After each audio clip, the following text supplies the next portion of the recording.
Spine MRI. तो MRI का मतलब होता है मैग्नेटिक रेजोनेंस इमेजिंग। तो इस जांच से रीढ़ की हड्डी यानी स्पाइन, डिस्क, नसें यानी नर्व्स और आसपास के टिश्यू की डिटेल इमेज ली जाती है। इसमें मैग्नेट व रेडियो वेव्स का उपयोग होता है और कोई रेडिएशन नहीं होता है।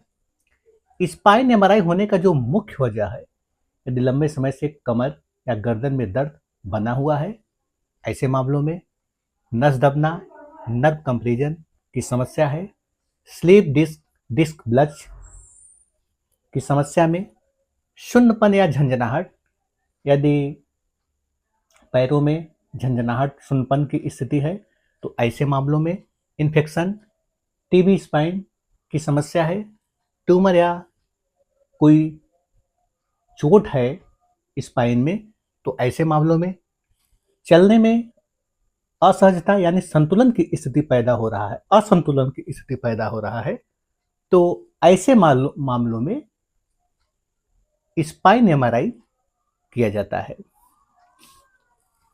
स्पाइन एमआरआई के जो प्रकार होते हैं, तो इसमें सर्वाइकल स्पाइन एमआरआई, तो यह गर्दन का एमआरआई है और गर्दन और ऊपरी रीढ़ की जांच है। थोरेसिक स्पाइन एमआरआई, तो यह मिड बैक का एमआरआई है, यह छाती की पीछे वाली रीढ़ की जांच है। लंबार स्पाइन एमआरआई, तो यह कमर का एमआरआई है, कमर और निचले रीढ़ की जांच है और ज्यादातर मामलों में यह किया जाता है। कंट्रास्ट स्पाइन एमआरआई, तो इसमें कंट्रास्ट डाई दी जाती है, ट्यूमर व इन्फेक्शन को साफ देखने के लिए किया जाता है।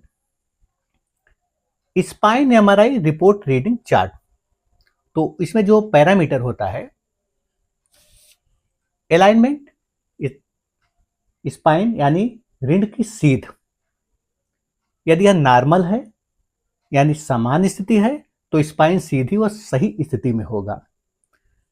असमान स्थिति में यदि कोई समस्या है स्पाइन में तो स्पाइन टेढ़ापन, स्क्लोलियोसिस या स्पाइन में कोई चोट है तो ऐसी स्थिति में, अब एबनॉर्मल स्थिति में ऐसी समस्या पैदा हो जाएगा।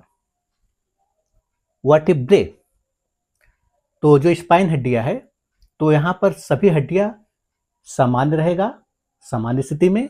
यदि कोई समस्या है तो वह फ्रैक्चर हो सकता है या घिसाव, डिजनरेशन या इन्फेक्शन है तो असामान्य स्थिति में ऐसी स्थिति पैदा हो जाता है। इंटरवर्टिब्रल डिस्क, तो यह नॉर्मल है तो समान ऊंचाई और शेप ऐसी स्थिति रहेगा। यदि समस्या है यानी असामान्य स्थिति में, डिस्क ब्लज वाली स्थिति में, स्लीप डिस्क यानी हेरिनेशन, तो ऐसी स्थिति में यह समस्या पैदा हो जाता है। डिस्क ब्लज हरिनिएशन, यदि यह नॉर्मल है तो कोई समस्या नहीं होगा। असमान स्थिति में डिस्क बाहर निकलकर नस दब रही है, ऐसी समस्याएं पैदा हो जाता है। स्पाइनल कॉर्ड, तो यदि सामान्य है तो नॉर्मल सिग्नल रिपोर्ट में ऐसी स्थिति रहेगा।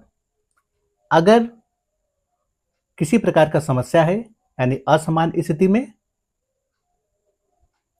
चोट हो सकता है, सूजन हो सकता है और लीजन की समस्या हो सकता है। नर्व रूट्स यानी नसें, तो यह भी सामान्य स्थिति है, यानी तब नसें फ्री और दबाव स्पाइन पर नहीं रहेगा। असामान्य स्थिति में नर्व कंप्रेशन यानी नस दबने की समस्या पैदा हो जाता है। इसका मतलब है स्पाइन की कोई नस दब रहा है।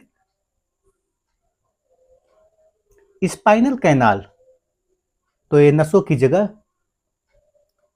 यदि यह नॉर्मल है तो नसों की जगह पर्याप्त जगह रहेगा, उसमें कोई समस्या नहीं रहेगा। एबनॉर्मल स्थिति में कैनाल स्टेनोसिस यानी जगह कम हो जाता है, ऐसी समस्या दिखाई पड़ेगा। फॉर्मिना, तो इसमें क्या होता है, यदि यह नॉर्मल है तो नस निकलने का रास्ता है जो वह खुला हुआ सामान्य रहेगा। एबनॉर्मल स्थिति में नैरोइंग यानी वहां की नसें दब रही है, ऐसी समस्या पैदा हो जाता है। लिगामेंट, तो यह भी नॉर्मल होना चाहिए। यदि कोई समस्या है यानी असामान्य स्थिति में लिगामेंट मोटा होना या इंजरी का संकेत है। सॉफ्ट टिश्यू, तो आसपास के टिश्यू यदि नॉर्मल है तो वह सामान्य स्थिति में रहेगा। एबनॉर्मल स्थिति में सूजन हो सकता है, इन्फेक्शन हो सकता है या किसी प्रकार का मास हो सकता है। लीजन यानी मास, तो यदि नॉर्मल है तो लीजन और मास नहीं रहेगा। एबनॉर्मल स्थिति में ट्यूमर हो सकता है, सिस्ट हो सकता है या किसी प्रकार का इन्फेक्शन का संकेत है। कंट्रास्ट इन्हेंसमेंट, तो यह भी यदि नॉर्मल है तो कंट्रास्ट इन्हेंसमेंट नहीं है, ऐसी स्थिति रहेगा रिपोर्ट में। एबनॉर्मल स्थिति में इन्फेक्शन हो सकता है, ट्यूमर हो सकता है, हाइलाइट्स, तो ऐसी समस्या का संकेत है। तो ऐसे मामलों में तो ध्यान रहे कि स्वयं से आकलन नहीं करना चाहिए, तुरंत विशेषज्ञ से मिलना चाहिए यदि असामान्य स्थिति है तब। और ध्यान रहे कि ऐसे मामलों में दवा लंबा समय तक चलता है और ऐसी स्थिति में यदि कोई समस्या है तो इसमें दवा गैप नहीं करना चाहिए और जब तक डॉक्टर दवा चलाए तब तक दवा लेना चाहिए। खुद से दवा नहीं बंद करना चाहिए, क्योंकि यदि आप ऐसी गलती करेंगे और खुद से अगर दवा आप बंद कर देंगे तो हो सकता है कि दोबारा लक्षण पुनः प्रकट हो जाए। तो कभी कभी ऐसे इस मामले में ऐसा भी होता है कि यदि कुछ दिन के लिए दवा चल जाता है तो फिर जो लक्षण बन रहा था वह लक्षण नहीं बनेगा, आपको आराम मिल जाता है। लेकिन यदि बिना डॉक्टरी सलाह के खुद से अगर आप दवा बंद कर देंगे तो हो सकता है कि यह समस्याएं पुनः जन्म ले ले। तो ध्यान रहे कि डॉक्टर के परामर्श के अनुसार ही निर्णय लेना चाहिए, स्वयं से आकलन न करें। और रिपोर्ट के अंत में इंप्रेशन या कंक्लूजन, यानी यह सबसे महत्वपूर्ण होता है। यहां पूरा सार बताया जाता है। यदि रिपोर्ट में नॉर्मल स्टडी तो इसका मतलब है कि सब कुछ ठीक है। मिल डिस्क ब्लज अगर ऐसा है तो इसका मतलब है कि हल्की समस्या है। डिस्क हेरिनिएशन या नर्व कंप्रेशन अगर ऐसी स्थिति है तो इसका मतलब है कि स्पाइन की नसें दब रही है।